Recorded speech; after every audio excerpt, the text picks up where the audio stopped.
Hi, everybody. Today we're going to talk about Chapter 15, Cognitive Development in Adolescence. We're going to start with fact or fiction. And number one, teens tend to overestimate the extent to which others are thinking about them. Absolutely true. Number two, unlike younger children, adolescents typically are not egocentric in their thought patterns. Not true. Number three, adolescents are able to reason about positions that may or may not reflect reality. For example, abstract concepts like freedom, while younger children are still tied to concrete operational thoughts. For example, the idea of freedom in terms of real life events. That is definitely true. And number four, compared to younger children, adolescents have little difficulty in transitioning to new schools. That is not true. Adolescence thinking is most closely associated with young people ages 10 to 13. Egocentrism is a common explanation for risk taking in adolescence. Research has found that some adolescents do not feel invincible. In fact, some have exaggerated perceptions of risks. So, these are different types of egocentrism that has to do with adolescent thinking. And the personal fable is an aspect of adolescent egocentrism, which is characterized by an adolescent's belief that his or her thoughts, feelings, and experiences are unique, are more wonderful or awful than anyone else's. If you have children, you've heard that you don't understand, you've never been here, because to adolescents, they don't think we've ever been adolescents.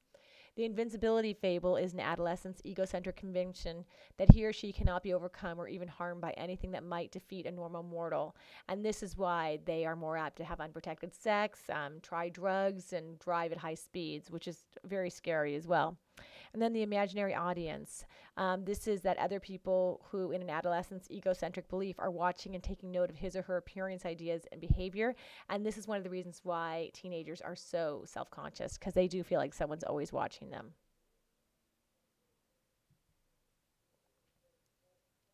Keep in mind that formal operational thinking is Piaget's fourth and final stage of cognitive development, meaning that all of us in this college course are in the formal operational thought process.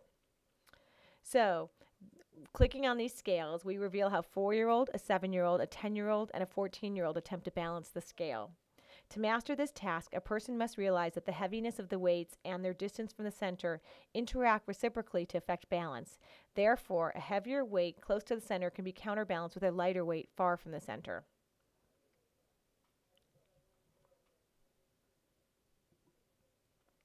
Based on a story you're going to hear, I'm going to have you analyze some information.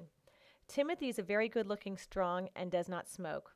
He likes hanging around with his male friends, watching sports on TV, and driving his Ford Mustang convertible. He's very concerned about how he looks and with being in good shape. He's a high school senior and is trying to get a college scholarship.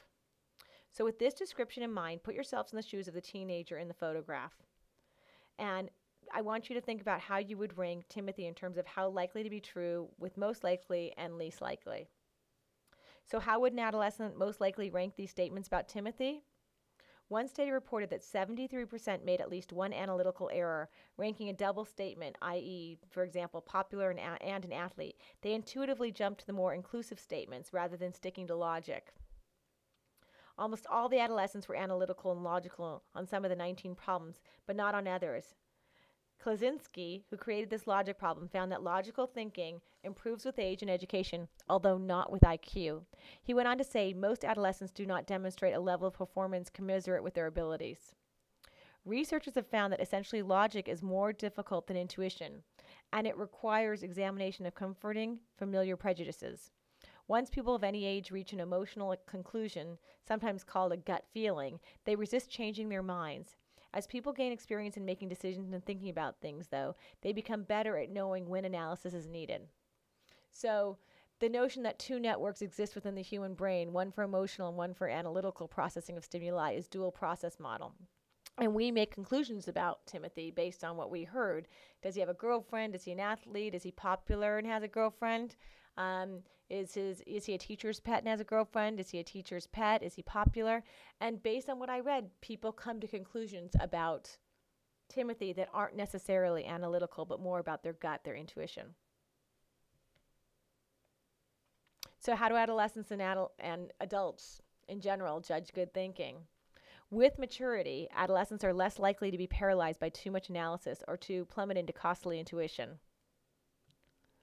Logic increases from adolescence to adulthood.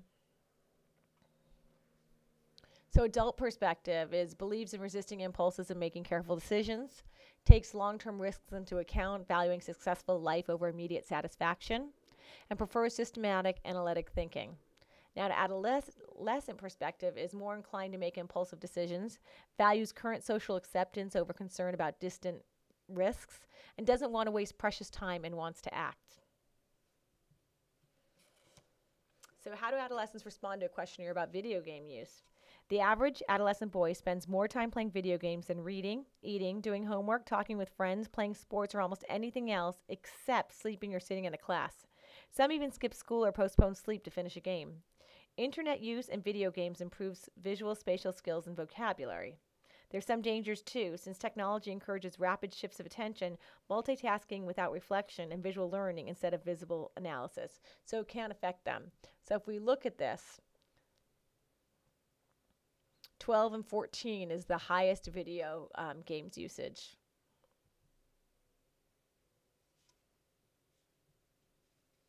So what does developmentally regressive mean? It's when a child who's been normal in his or her development to date starts losing the acquired milestones. Or in the case of middle schools, it can be a school environment that affords students fewer opportunities for continued growth than previous environments. So is a middle school grouping better for adolescents today? As average age of puberty has declined over the past century, young adolescents are ready for intellectual change. So we know that secondary education usually occurs from age 12 to 18, although there are some variations by school and by nation. In middle school, grades usually fall because teachers mark more harshly and students become less conscientious. After-school activities that welcome 11 to 13-year-olds, neither treating them like children nor expecting them to act like adults, are scarce. During middle school, sports become competitive, fragile egos avoid coaches, teammates, or observers. So why does academic achievement decrease? Puberty itself may be part of the problem. For rats and other animals, especially under stress, learning slows down at this point in their growth. How do changes in student-teacher relationships affect middle school students? With subject rather than class teachers, students have less personal connections with teachers, leading to less learning and more risk-taking among adolescents. And how do parents influence their children during middle school? When parents encourage academics, middle school children achieve more, unless the parents directly help with homework instead of merely guide.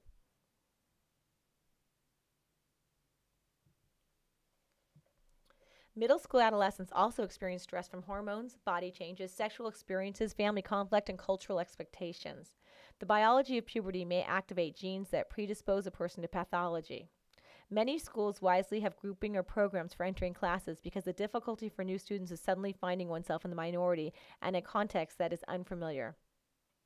So what are some problems students have during their secondary education that can alter learning? Technology, there's issues with cyberbullying. Transitioning to a new school and maybe some psychopathology issues coming in, like bipolar and schizophrenia.